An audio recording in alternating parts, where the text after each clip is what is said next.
So I am taking a center section right on the top of the head, basically a section from the crown to the forehead, and I'm combing it straight up.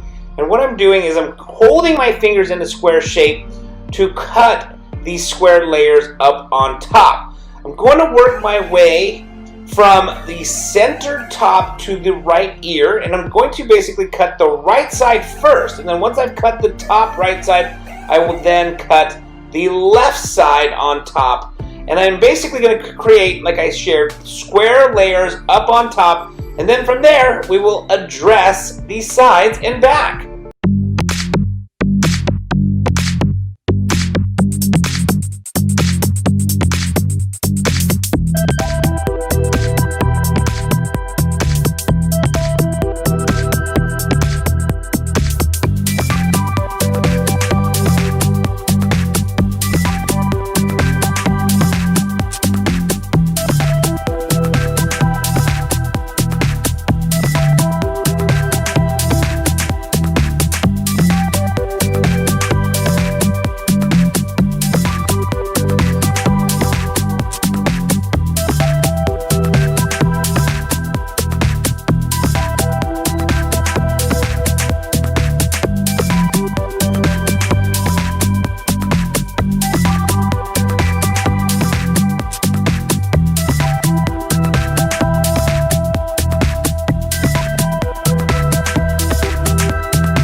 So now it is time to cut the layers on the sides and back. But what I'm going to do is I'm simply just going to cut the upper half of the sides and back with my fingers. As you can see, it's very long. So I'm going to just simply remove a lot of the weight, a lot of the bulk, and basically start to just create the shape that I'm going for using my fingers and scissors. Then once I get the clippers, I will be able to take the clippers and scoop out, basically going to the length that I'm cutting right now. So it'll give me a visual on where I want to start scooping out. Okay, so as you can see, I got my clippers in my hand now. I've got the smallest guard, and I'm just taking the clippers, working my way up the head, and I'm scooping out right to where I left off with cutting with my fingers and scissors. So by cutting the upper half of the sides and back through my fingers, it gives me a guide now on where to freehand that scooping motion when I'm using the clippers.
It is now time to implement my favorite technique.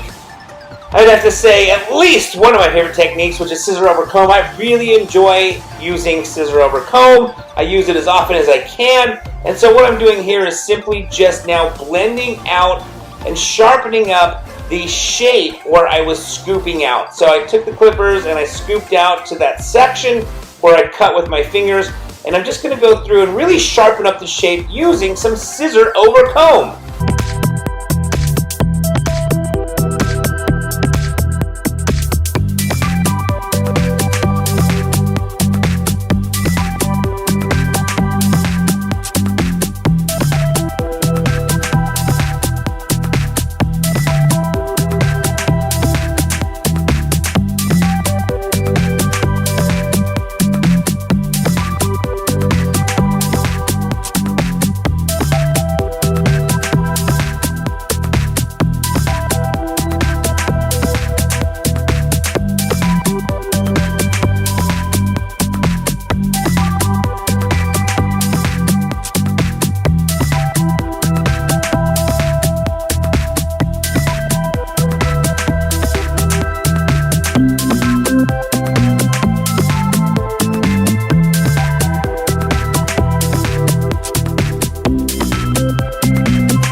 It is now time to cut the fringe/bang area. Not a whole lot to explain, basically just taking a little off. Wanted to just clean up the shape of my model's bang/fringe.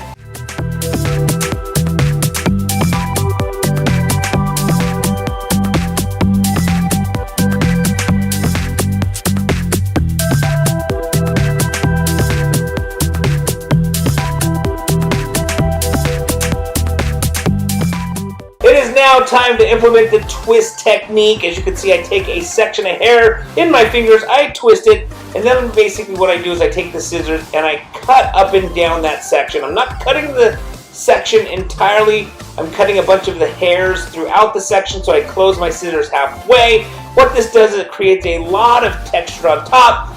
Again, if you know anything about the way I like to cut hair, I like to cut hair so that the hair has versatility in the way my models will style it. From day to day, if they want to style it brushed back, sleek, classic, smooth looking, they totally can. If they want to do more of a contemporary, chunky, messy, textured look, then they totally can. By going in there and cutting this texture, it just will give my model the versatility to dress his hair from day to day, however he chooses, depending on the occasion he feels like he wants to dress his hair for. Alright, okay, so we are coming now towards the end of this haircut. I hope you guys enjoyed this video. If you have any questions or comments, please feel free to put them down in the comment section below. And if you like this video, please give it a thumbs up. Don't forget to subscribe to this channel. And once again, I want to thank you so very much again for watching.